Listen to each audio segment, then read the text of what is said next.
রাজধানীতে প্রায় ২ সপ্তাহ ধরে চলছে তীব্র গ্যাস সংকট। চরম ভোগান্তিতে পড়েছেন গ্যাস নিতে আসা গাড়ি চালকরা। বাসাবাড়িতেও রান্নার জন্য মিলছে না পর্যাপ্ত গ্যাস।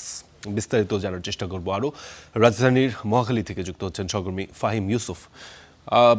ফাহিম, গত ২ সপ্তাহ ধরে এই যে গ্যাস সংকট, আজ শুক্রবার ছুটির দিন, বেশিরভাগ মানুষ আসলে বাসাবাড়িতেই অবস্থান করছেন। সেক্ষেত্রে আজকের সিচুয়েশন সম্পর্কে কি জানতে পারলেন? ফারদিন, ভোর থেকে যেটি দেখতে পেয়েছি, প্রতিদিনের মতো লম্বা যে গাড়ির সিরিয়াল সেটি আজও রয়েছে এবং সেখানে বিভিন্ন ফিলিং স্টেশনগুলোতে প্রায় ৫ থেকে ৬ ঘন্টা সর্বোচ্চ তারা অপেক্ষা করছেন সিএনজি নিতে।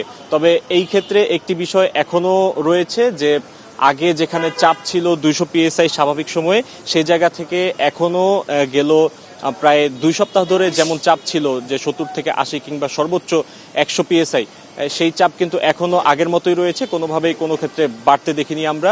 আজকেও কিছু স্টেশনে ৭০ থেকে ৮০ PSI চাপ পাচ্ছে, আবার কিছু কিছু স্টেশন সম্পূর্ণ বন্ধ রাখতে তারা বাধ্য হচ্ছেন, যেহেতু গ্যাসের কোনো সরবরাহ এখন পর্যন্ত বাড়েনি। আর আরেকটি বিষয় লক্ষণীয় যে সিএনজি ফিলিং স্টেশন মালিক সমিতি এখন পর্যন্ত যেটি বলছে যে তারা এই যে গেল ৩০ তারিখের ধর্মঘট সেটি তারা প্রত্যাহার করেছে বর্তমান সংকট পরিস্থিতি বিবেচনায়। পাশাপাশি আগামী ২৩ তারিখের পর তারা পুরোদমে ধর্মঘটের দিকে যাবে, এমনটি তারা কিন্তু ইতোমধ্যে বলেছেন এবং সে অনুযায়ী তাদের যে কমিশন বাড়ানোর দাবি, সেই কমিশন বাড়ানোর দাবিটি কিন্তু বর্তমান যে সংকটময় পরিস্থিতি, এই সংকটময় পরিস্থিতি আরও ঘোলাটে করার এক ধরনের সম্ভাবনা রয়েছে, যেহেতু এখন পর্যন্ত সরকারের পক্ষ থেকে ইতিবাচক কোনো সাড়া তারা পাননি।